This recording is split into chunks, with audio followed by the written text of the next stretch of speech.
шүн хуган цаарунна хагасан гэрлэн авсад бүдиглээ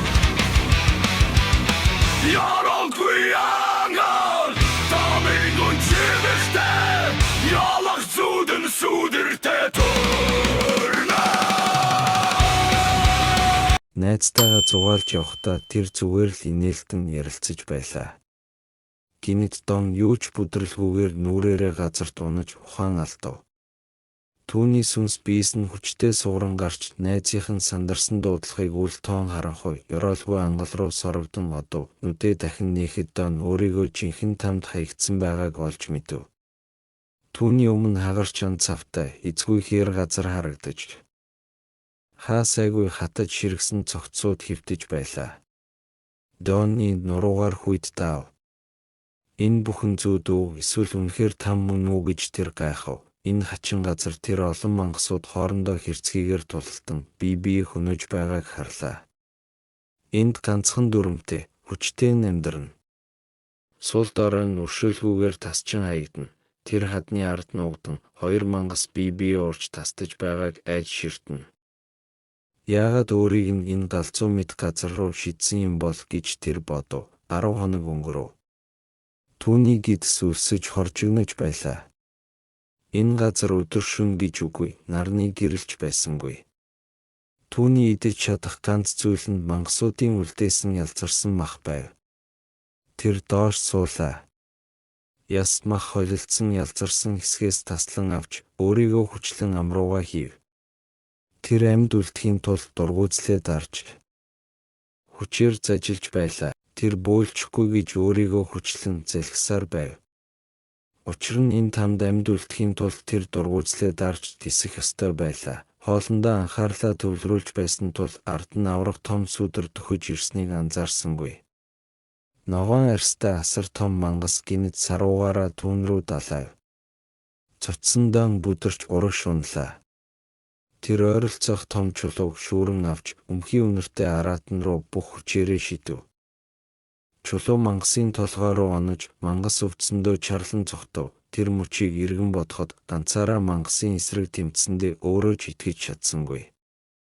Нулимс нь урсаар байсан ч амьд үлдэж нэг өдөр гэртээ харина гэсэн хүсэл зүрхэнд нь дүрлцэж байлаа. Тамд ирснээс хойш 39 дэх өдөр Дон модоор хийсэн цохиураар чөтгөрийн ам руу цохиж шүдийг нь химхэлж байв. Дахин цохих бүрт түүний толгойд ганцхан бодол эргэлдэнэ. Амьд үлдэхийн тулд эдгээр мангасуудыг ялж дийлэх ёстой.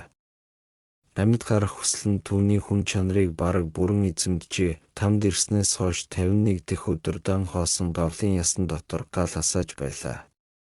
Тэр болгож идэхийг чухалчилж чөтгөрийн махыг алтан шаргалж шаржигнсан болтол нь шарна. Амьд үлдэхэл түүний цорын ганц зорилго. Өмхий үнэр дургүй хүрэх мэдрэмж түүнд огт хамаагүй болсон байв. Гэтэл гинэд түүний өмнө нэгэн системийн цонх гарч ирэн түүний 3 дугаар түвшинд хүрснийг мэдэгдэв. Дон хэдэн секунд хөдөлгөөнгүй зогсов. Юу болоод байгааг ойлгосонгүй.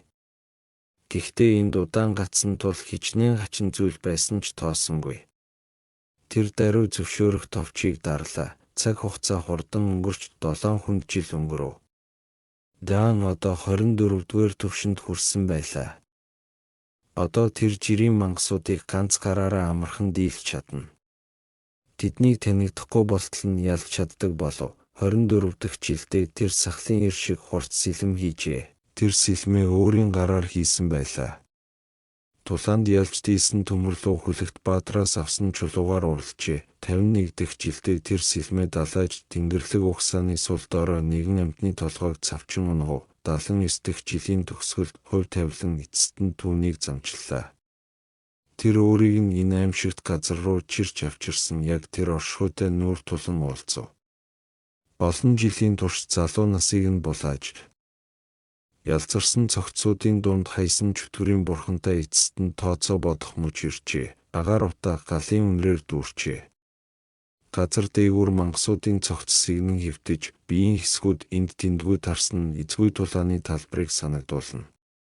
Овоорсон, уурж таслагдсан мангасуудын цогцснууд харагдана. Энэ бүхнийг чөтгөрүүдийн дунд галзуурсан мэт сэлмээ далайж зогсох нэгэн хүн хийсэн байлаа. Тэр бол Дан хоёрын үртэй чөтгөрийн бурхны хаалгач энэ газрын эрх мэдлийг сорж зүрхэсэнд уурлан архирлаа. Тэр аврах том сэлмээ далайж Дан ийм мөчийг тас цавчин цогцыг нь мангасуудын сүрэгт хаяхаар дайрчээ. Аврах том эрдом руу шууд чиглэн өшөөлгүйгээр биеийг нь няц дарахаар савчив. Дон булчингаа чангалж өөрийн хийсэн сэлмээр цохилтыг хаалаа. Төмөртэй харших чимээ ёроолгүй ангал даяар цуурайтав. Дон өвчтөй инээмсэглэл тодруулан бүрсэлдэгч рүүгээ ширтэв. Дон чөтгөрийг өдөөн хаалгаа өөрөө нээ. Тэгэхгүй бол би эвдэж орно шүү гэж хэлв. Түүний үг хурц зориуд уурлуулах хөнгөтэй байлаа. Энэ нь чөтгөрийг маш их уурлуулжээ. Тэр харанхуйг гэрлэн цацрагаар ороож аимшигтай хүчээ гаргав. Дахин сэлмээ далайж Донгийг нилээд хол шидэн унгалаа. Цохилтын хүчээр газар хүртэл чичирч байв. Дон хөлөө газар шидэн зогсож арагш гулсхаа зогсов. Тэр тулааны байрлалаа хадгалахаар шийдсэн байлаа. Чөтгөр архирч өнөөдөр чи унана. Би чамайг бүр илүү гүн там руу шидэн хэмээн сүрдүүлв гэвч энэ үг Донгийг огт айлгсангүй. Тэр сэлмээ чанга гатхан урагш өсрөв. Энэ тулааныг заавал дуусгана гэсэн шийдэмгий зориг түүний нүдэнд гэрэлтэж байлаа. Агаар ном татсан мэд чангарч тасрах гэж байгаа юм шиг санагдана. Мангас том биетэй тул хурдан хөдөлж чаддаггүй байв. Тиймээс Дон уян хатан байдлаа ашиглан эргэн тойрч чөтгөрийн гарыг тас цавчлаа. Дараа нь тасарсан гарыг гишүүр болгон ашиглаж урагш хүчтэй өсрөв. Түүний хөдөлгөөн маш хурдан урсах ус шиг жигд байлаа. Чөтгөр шүдээ ярцаалхан чи чөтгөрийн бурхны нэгэнд яаж зүрхлэн эсэргүүцэж байна вэ? Гэж басамжлан хашгирлаа. Тэр Донгийг доромжилсны төлөө хатуу шийтгэн хэмээн сүрдүүлв. Шүлсээ өсчүүлэн архирах нь асар их дарамт үүсгэн гэтэл архирч байх зуур чөтгөр гинэд зог тусав. Түүний биед том нүх гарчээ. Хаанаас ч юм гарч ирсэн сэлэм түүнийг нэвт сүлбэж дараа нь газар гүн шигдэн зогдов. Энэ гинтийн явдал тулааны явцыг огт өөрчлөлөө. Хэдхэн минутын дотор тулааны чимээ намдаж чөтгөр дуугүй болов. Салхи хэсгэрч үнс нурам тачигнах чимээний дунд Дон өөрийн амьсгалыг сонсож байлаа. Асар их уур хилэнгээр дүүрсэн тэр эцсийн цохилтоо өгч чөтгөрийг хүнд шархтууллаа. Авраг биет газарт хүчгүй унав дүлт гавал санаа зовсон өнгөөр хэрвээ хаалгаж өгвөл чөтгөрийн бурхан зүгээр өнгөрөхгүй гэж хэлв.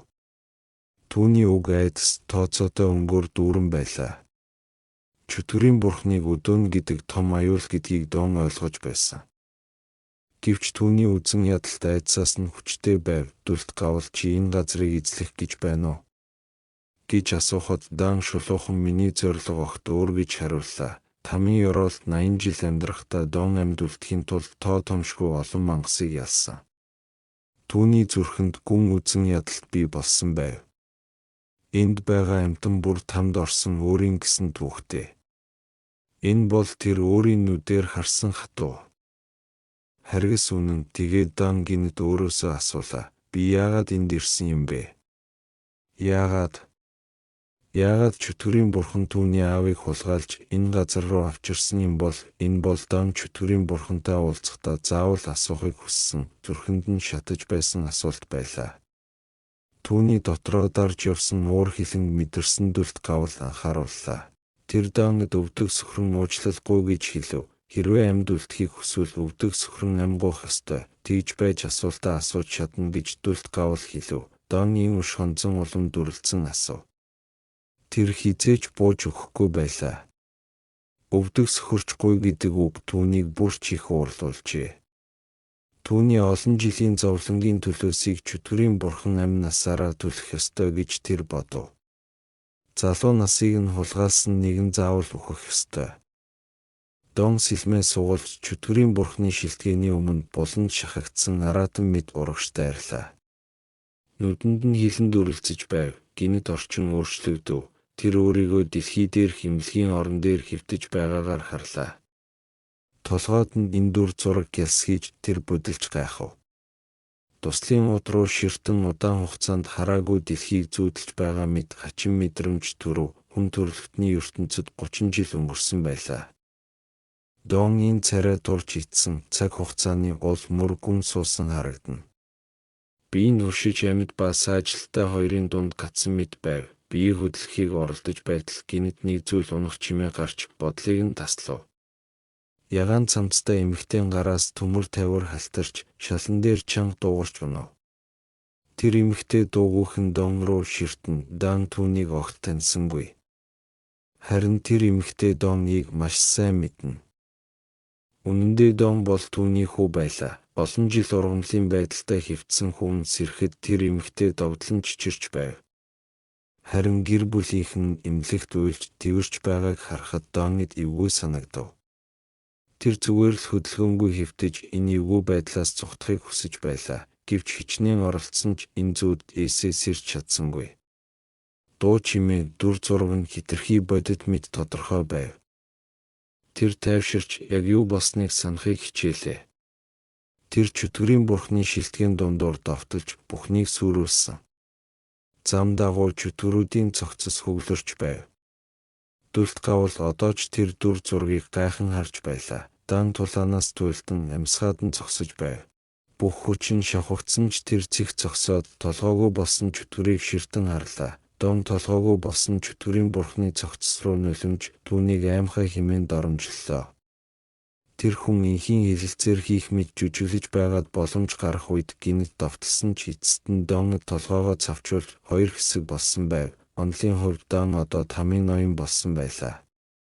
Гэвч тэр энэ утгагүй цол хэрэгэнд огтхон ч сонирхолгүй байв. Гэтэл гинэт системийн цонх гарч ирэн дэлхий рүү буцах уу гэж асуулаа. Тэр газар гөлрөн зогсож 80 жилийн дараа хүний ертөнцид буцах боломж гарсанд итгэж ядан байв. Үнэн дээр энэ сонголт системд анхнаасаа байсан аж. Гэхдээ эцсийн дайсныг ялсны дараа л нэгддэг байжээ. Хэрвээ тэр үнийг эхнээс нь мэдсэн бол ийм олон 10 жилийг зовлон дунд өнгөрөөхгүй байх байсан. Дэлхий бол түүний там дунахаас өмнө амьдарч байсан газар. 80 жилийн турш тэр өдөр бүр тэндээс гарах арга замын төлөө залбирсан. Тиймээс энэ галзуу газрыг санах зүйл түүнд үлдээгүй байлаа. Тэр даруй буцахыг сонгов нүд гэлбэм цагаан гэрэл гарч түүний биеийг бүхэлдэн бүрхөв. Дахин нүдээ нээхэд тэр эмнэлгийн орон дээр хэвтэж байлаа. Эмч түүний хөдөлгөөн бүрийг анхааралтай шалгаж байв. Энэ бүхэн ямар ч зүүднээс илүү бодит мэд санагдана. Эмч ээжт нь олон жил ургамлын байдалтай байсан учраас хөдөлгөөн хийхэд хэцүү байхыг тайлбарлав. Гэхдээ тогтмол сэргийн засах эмчилгээ хийвэл аажмаар сайжирна гэв. Үүнийг сонссон Дон энэ ээж баярын нулимс сунгаж эмчийн гарыг атхан талархлаа илэрхийллээ. Харин Донид энэ уур амьсгалд авчуу амьсгалахад бэрх мэд санагдав. Тэр уснаас гарсан загас шиг амьсгаатан байлаа. Энэ бүхэн зүүд үү? Бодит байдал уу эсвэл хаа нэгтээс ирсэн дохой юу гэдгийг ойлгосонгүй. Ойролцоо зогсож байсан хүүхдүүд айсандаа нүдээ чанга анив. Эмч түүнийг тайвшруулахыг оролдсон ч Дон архирч хол байхыг шаардлаа. Гинэт тэр эмчийн гарыг хүчтэй хазаж эмчийн царай өвдсөндөө улаав. Яагаад ингэснээ өөрөө ч ойлгосонгүй. Энэ нь зөнгөөрөө хийсэн үйлдэл үү? Тэр 50 хэвтхийг хүссэнгүй. Үл үзэгдэх ямар нэгэн хүчнээс зүхтах гэж байгаа мэд савчиж тэмцээр байлаа. Эцэст нь орноосоо унсан ч зогссонгүй. Цөхрөн ашгирч байв. Олон жил тамд амьд үлдэхийн төлөө эцсийн амьсгалаа хүртэл тэмцсэн атлаа. Одоо ингэж бууж өгөх ёстой гэж үү? Тэр хүйтэн эзгүй нутагт секунд бүрт залбирч байсан. Үгүй, тэр үүнийг хүлээн зөвшөөрөхгүй. Ингэж үхэж болохгүй. Тэр өөрийгөө буцаагаад тэр газар руу явуулж өгөхийг гуйлаа. Хоёр биерхүү сувлагч яран орж ирээд түүнийг босгов. Тамиг эзэлсэн Дон одоо зөвхөн толгой амаал хөдөлгөж чадна гэдэгтээ итгэж чадсангүй. Тэр хүчтэй тэмцэж байхдаа цонхны цаана нэгэн хачин зүйлийг олж харлаа. Хар үлс бөөгнөрөн эргэлдэж дунд нь шар цахилгаан шиг эргэлдэх хуй салхи байв. Энэ хачин дүр зураг түүнийг хэсэгхэн зур гацхад хүргэж.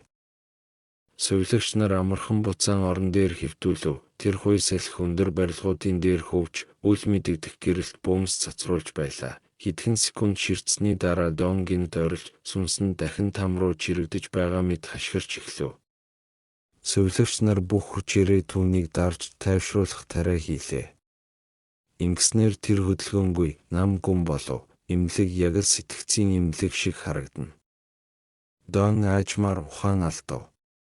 Гэвч ухаан алдахынхаа өмнө хідэн хараас шивнэж амжив. Тэр өглөөний 9 цагийн мэдээ хүртэл гүн нойронд автав. Мэдээгээр сүүл хотын Сомба дүүрэгт нэгэн хачин явдал гарсныг мэдээлв. Нууцлаг хаалга илэрч бүсийн анчтын баг яаралтай очиж ажиллажээ. Балгас болсон газрын дунд анчтын баг удирдлагын төв рүү яаралтай мэдээ илгээж байв. Эхний дарах ажиллагаа дууссан. Одоо үлдсэн энергийг цэвэрлэж хяналт тогтоох ажил үлдсэн гэж тайлагнав. Хэрэв байдал тогтворжвол дараагийн 1 цагийн дотор буцна гэжээ. Багийн ахлагч одоогоор эмнэлэгт гартаа жимсний сагстай утсаар доод албаныхантайгаа ярьж байлаа. Даалгавар дуусмагт шууд мэдэгдэхийг шаардаж үлдсэнийг нь өөрөө зохицуулна гэж хэлв. Даалгаврыг цэвэрхэн дуусгах хэрэгтэй гэж тэр хэлжээ. Өрөөндөө Дон мэдээг үргэлжлүүлэн сонсож байв. Анчтын багийн шуурхай ажиллагааны ачаар хачин хаалгыг бүрэн устгасан гэж мэдээлв. Тэр хаалга болон анчтын багийн тухай бодолд автлаа. Тамд 80 жил өнгөрүүлэх хооронд дэлхий ийм их өөрчлөгдөнө гэж огт төсөөлсөнгүй. Тэр бодолд дарагдаж суудал бүсийн багийн ахлагч өрөөнд нь орж ирэв. Дон гайхширч орхилоо. Энэ хүн хэн бэ? Яагаад ийм дотн ашиглаж байна вэ гэж тэр ойлгосонгүй. Хэдэн секунд анхааралтай ширтсэний дараа танил царайг олж харав. Тэр бол Чэно байлаа. Дон түүний нэрийг зөв хэлэхэд Чэно сэтгэл хөдлөж, яаран дөхөж ирээд асуулт асууж эхлэв. Дон гинт унаж, комд орсноос хойш 10 жил өнгөрчээ. Тэр олон зүйлийг мартсан ч 10 жилийн өмнөх төгсөлтийн өдрийнхөө дурсамжийг тод санаж байлаа. Тэр өдөр хамгийн сайн найзтайгаа алхаж яваад гинт толгойн эргэж ганхаж гудамжинд унсан. Тэр өдрөөс хойш 10 жилийн турш хүйтэн эмнэлгийн өрөөнд ургамлын байдалтай хэвтсэн байна. Тамд өнгөрүүлсэн хугацаа 80 жил. Харин бодит ертөнцид ердөө 10 жил өнгөрчээ. Энэ хугацаанд түүний ээж эмнэлгийн төлбөр эмийн зардлыг төлөхийн тулд тоо томшгүй бэрхшээл туулсан. Тэр хоёр заримдаа бүр 3 ажил зэрэг хийж хүүгээ амьд байлгахын тулд мөнгө олдог байв. Одоо Чэно Доныг хурдан идгэж гэр бүлдээ туслана гэж найдаж бүр тогтвортой ажил олоход нь туслана гэж амлав.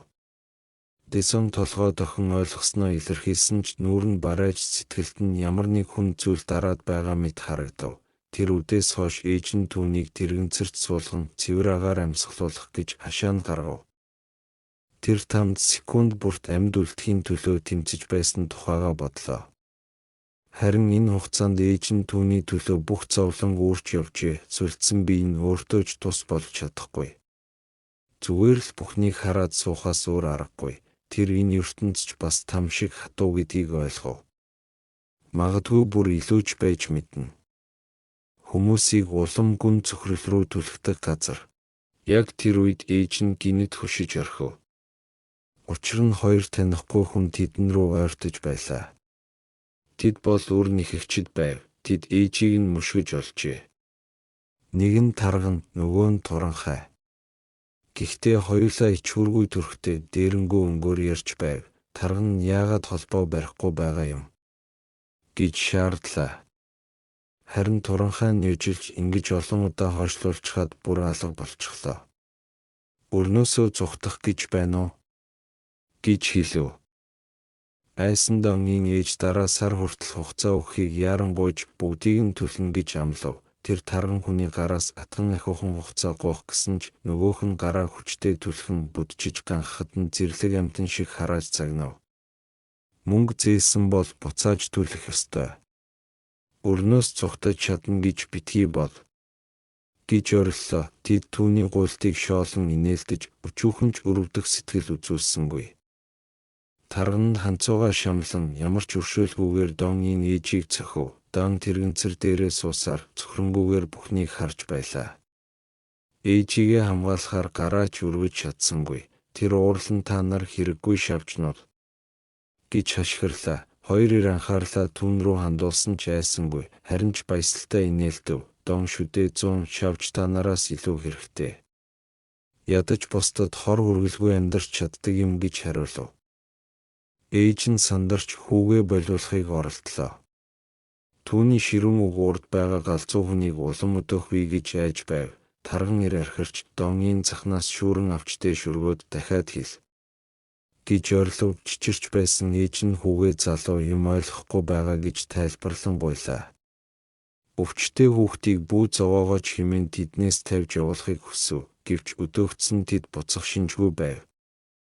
Тарган чи энэ хүүгээ тижээхийн тулд ийм их мөнгө зээлсэн биз дээ. Гэж буруутгав баригдсан ч гэсэн дон ээж үгээ зогсоосонгүй. Энэ нь нөгөө хүнийг улам урлуулжээ. Тэр бүдүүлэг ир тархиа сэрээгүй юм уу? Удаан хөвцсээр байгаад бодхооч мартчихсан уу? Гэж доромжлов. Тэгээд чам шиг шавжид яаж хандах ёстойг харуулъя гэж орилов. Тэр доныг хов шиг шидэж унгаад ураг шалхаж биерүүн олон удаа цохиж эхлэв. Дон толгоогоо хамгаалахын тулд хоёр гараараа халахлахаас өөр юу ч хийж чадсангүй. Гимтлээ багасгахыг л хичээж байлаа. Тэр Эрдонгийн гидс рүү дахин өшөглөж байв. Өвдөлт маш хүчтэй тул дан шүдээ 100 дотроо харахаас өөр юу ч хийж чадсангүй. Хэрвээ энэ биеийн өмнөх шигээ хүчтэй байсан бол тэр тарган ир огтхонч боломжгүй байх байлаа. Гэвч одоо тэр зүгээр л дуугүй тисгээс өөр аргагүй. Ээж нь уйлан харж зогсно. Дон хэрвээ энэ там байсан бол энэ хүн аль хэдийнэ тасчин хаягдах байсан гэж бодов. Гэтэл гинэт систем шин даалгавар харуулж хүлээн авах эсхийг асуулаа. Хэрв татгалзуул шагналаа авах хэрэггүй болно гэжээ. Энэ даалгавар гинтийн байсан ч яг одоо түүний найдварын ганц оч байв. Төлөвийн цонх гарч ирэхэд Донгийн сэтгэлд багахан итгэл төрлөө. Энэ бол тамийн цуст нүхэнд 80 жил амьд үлдэхэд нь тусалж байсан танил интерфейс байлаа. Гинэт орчин тойрон бүхэлдээ зогсчихов. Донгийн нүдний өнгө өөрчлөгдөж тарган ир яг л чулуун хөшөөр шиг хөдөлгөөнгүй болов. Дэлхий бүхэлдээ хөлдсөн мэт цаг хугацаа зогссон шиг санагдана. Би даалгаврыг хүлээн авсан болохоор ийм болов уу? Гэж тэр бодлоо. Систем бага түвшний бие сэргээх даалгавар эхлүүлж. Нэг цагийн дотор заасан байршилд хүрэхийг шаардлаа. Шагнал нь биеийн чадварыг 10% сэргээх тэнгэрлэг эликсир дэлгэрэнгүйг нь бүрэн ойлгоогүй. Энэ бол одоо түүний биеийн хүчийг эргүүлэн авах хамгийн үнцэнтэй боломж гэдгийг мэдэж байв. Ойролцоогоор 10 метрийн цаана улаан сум гялалзсан очих газрыг зааж байлаа. Зайн богино боловч саажилттай энэ биед бол хязгааргүй хол мэт. Дон шүдээ 102 гараараа барцгаар газрыг түшин бие чирч эхлэв.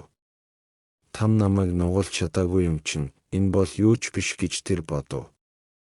Гэвч ийм удаан хурдаар бол хугацаанд амжих боломжгүй мэт системийн цаг анивчин 17 минут 46 секунд үлдсэнийг харуулв. Тэр өөртөө энийг уур бухимдлаар биш ухаанаар шийдэх ёстой гэж санууллаа.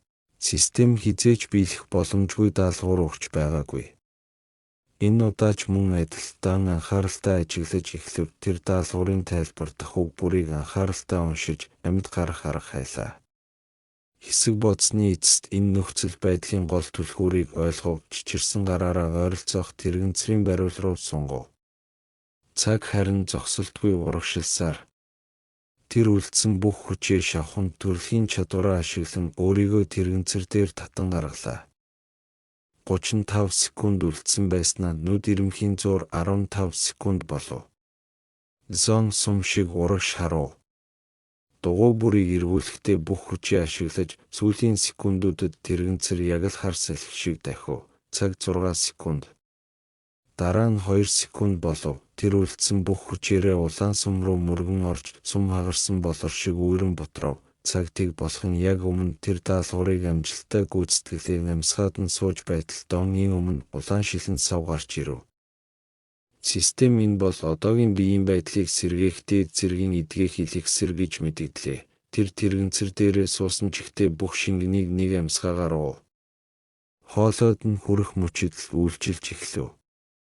Бүх өвдөлт агшин зуур алга болж биеэр нь хүч чадлын урсгал гүөхийг мэдрэв. Энэ бол эликсирийн нөлөө байлаа. Орчин тойрон дахин хэвийн болж зон гинэт байрандаа гарч ирэхэд ээж нь болон дээрэмчид балмагдан зогсов. тарган дээрм чин тэр хаашаа алга болчих уу гэж гайхсан харцаар эргэн тойрноо харлаа. Яг тэр үед хоёр хамгаалалтын ажилтан гүйн ирж "Хөөе. Та нар энд юу хийгээд зогсож байна?" гэж хашгирлаа. Донгийн ээж санаа зовнон яаран хүү рүүгээ гүйлээ. Дээрэмчид бүр ч их будилж "Яаж гинэд энд гарч ирчихв?" гэж гайхав. Туранхай нь тарганы цамцнаас татаж өнөөдөр их хүү хоёр азтай байжээ. Орхий гэж шивнэлээ. Орой болж Десан эмнэлгийн орон дээрээ хөвтөж байв. Орон дээрээ хөвтөгдсөн энэ толгой бодлоор дүүрэн байв. Яагаад статусын цонх яг тэр мөчөд гарч ирсэн юм бол? Өмнө нь хичнээн удаа дуудаж үзсэн ч гарч ирээгүй шүү дээ. Тэр новшнууд буцаад ирэхээс өмнө бие хурдан сэргээх хэрэгтэй. Сэргэхийн тулд даалгавар авах ёстой. Гэхдээ одоо системийн самбарыг гаргаж чадахгүй байна гэж тэр бодлоо. Гинэт хаанаас ч юм бурхтын пантеон абсолют нэгнийг хүлээж байна гэх дуу сонсогдов. Зан дуу хаанаас гарсныг ойлгосонгүй. Дараагийн мөчид түүний бие агарт хөөрч манан татсан олон хэмжээст орон зай руу нисв. Хачирхалтай нь хөдөлж чаддаггүй байсан хөлн газар дээр өдөн мэд хөнгөн буулаа. Систем шууд зарлаж чи тэнгэрлэг сүмд ирлээ. Абсолют нэгний бүртгэл хүлээн зөвшөөрөгдсөн. Үүнийг ухаарах шаардлагатай гэв. Юу болж байгааг бүрэн ойлгоогүй ч зон энэ зүгээр л зүүд байх гэж бодоод системийн зааврыг дагахаар шийдэв. Итгэлтэй инээмсэглэн шин даалгаврыг эхлүүллээ. Сэргэлтийн гинжин даалгавар гарч ирэв. Энэ удаагийн шаардлага зорилтод дайсныг устгах, шагнал, тусгай санах ванчип болон хаш биеийн төлөвийг 30 сэргээх гинэт урт. Хурц соёотой чөтгөрийн толгой гарч ирэв. Дон гүн амьсгаа аваад ганц цохилт өглөө. Чөтгөрийн толгой агшин зур дэлбэрв. Дараагийн даалгавар 10 км гүйх шагнал, хүч нэмэгдүүлэх уусмалт. Хаш бие 5 сэргээх, тэр бүх хүчээрээ гүйж хөлсөн биеийг нь норгов. Дараа нь 5 дахь даалгавар гарч ирэв. 1000 удаа сунах шагнал өмнөхтэй адил. Тэр хагасыг нь л хийж амжив. Ийм олон даалгавар түүний тэнхийг аажмаар шавхаж байлаа. 10 өдрийн турш тасралтгүй зүтгэсэн ч агцсан дөнгөж 45-д хүрэв. Харин шагнал нь өчүүхэн нэмэлтүүд л байлаа. Ингүүл хизээ дуусах юм бол гэж тэр бухимдав. Давтагдсан даалгавруудаас залхаж илүү утга учиртай, илүү ашигтай даалгавар өгөөсэй гэж хүсв. Түүний хүслийг сонссон мэт систем шин сэргэлтийн даалгавар илгээлээ. Төвшин, бага даалгавар, чөтгөрийн хатантай нүүр тулах, хугацааны хязгаар, байхгүй шагнал, дунд зэргийн уусмал нэмэлт 10 сэргэлт. Нэрийг нь сонсоод сон танил санагдав. Бодож амжаагүй байтал аянга нижигнэж цахилгаан цахив. Түүний дараа цэнхэр гэрлийн цацраг дээрээс бууж ирв тэнгэрээс буусан цэнхэр гэрлийн дунд цусан улааннуудтай аврах мангас аажмаар дүрслэгдэн бий болов. Нэг л хармагцаа Дон түүнийг танив, тамд түүнийг бараг үхэлд хүргэж байсан хуучин дайсан. Уул шиг биетэй, хотог мэд хурц шүдтэй тэр аратан архиран дайрч. Дахин уулцсан даруйдаа түүнийг дарж авлаа. Гараа савн урьдчилсан цохилт өгч Дон арайхийн хааж амжив. Ингэж шахагцаар байвал удахгүй нүүрэн танигдахын аргагүй болтлоо балбуулах нь тодорхой байв. Дон агаарт үсрэн чөтгөрийн хатантай шууд нүүр туллаа. Нударгаа зангидан эцсийн цохилтод хүчээ төвлөрүүлв. Гэвч буух агшинд яг л мангасын савж буй гарын замд орчихов. Асар хүчтэй цохилт авч. Аратан түүнийг хайр найргүй балбаж яг л элдүүрийн ууд шиг ашиглав. Биеийн шархирч амнаас нь цус асгарч байсан ч Дон шүдээ 100 цөхөрч унахгүй гэж зүтгэн.